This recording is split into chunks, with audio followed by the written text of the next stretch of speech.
Bomb Shankar, মা তোর এই গৃহে আমি মধ্যাহ্ন ভোজন করিতে চাই। মধ্যাহ্ন ভোজন মারাচ্ছে।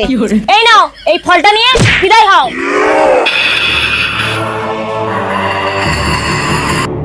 কি তুই আমাকে অপমান করলি?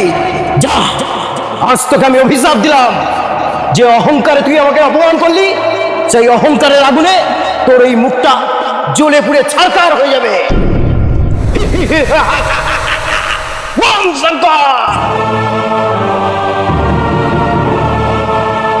স্যার, কি হয়েছে স্যার?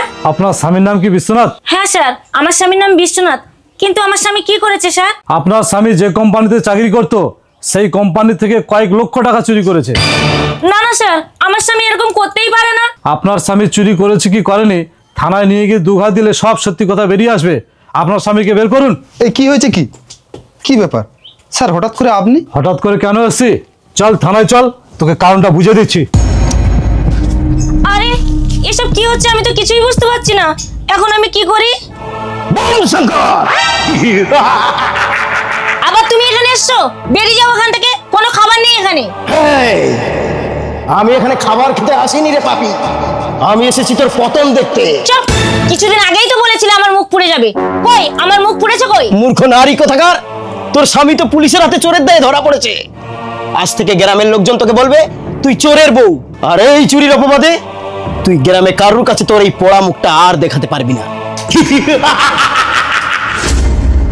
বাবা, আমাকে ক্ষমা করে দিন বাবা। আপনার কথার অর্থ আমি বুঝতে পারিনি। আমার স্বামীকে বাঁচান বাবা। অভিশাপ, ঘোর অভিশাপ। তোর স্বামীকে বাঁচানোর একটাই উপায় আছে। কি উপায় বলুন বাবা? একজন মহিলা মাথায় করে অহংকার বিক্রি করবে, আর সেই অহংকার তুই যদি বাড়িতে কিনে আনতে পারিস, তাহলেই তুই মুক্তি পাবি। অহংকার আছে? অহংকার? হ্যাঁ, অহংকার আছে? সাধু বাবা তো আমাকে এই অহংকার কিনতে বলেছিল। অহংকার আছে? তুমি অহংকার বিক্রি করছো? বলি এই অহংকারের দাম কত? আরে মা, আমি এই অহংকার টাকা দিয়ে বেচি না, অহংকার খুঁজে নিতে হয়।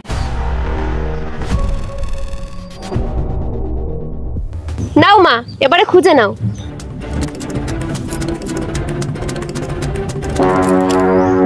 কি ব্যাপার? অহংকার তো খুঁজে পেলাম না। সাধু বাবা, আপনি? যে অহংকারে মানুষের পা মাটিতে পড়ে না, আজ সেই অহংকার খোঁজার জন্য এক নারী মাটি হাতড়াইতেছে। যা, আজ থেকে ওই অহংকারের পাপ থেকে তুই মুক্তি পেলি। জয় শিব শঙ্কর। দেখলেন তো বন্ধুরা, অহংকারের ফল কতটা ভয়ঙ্কর।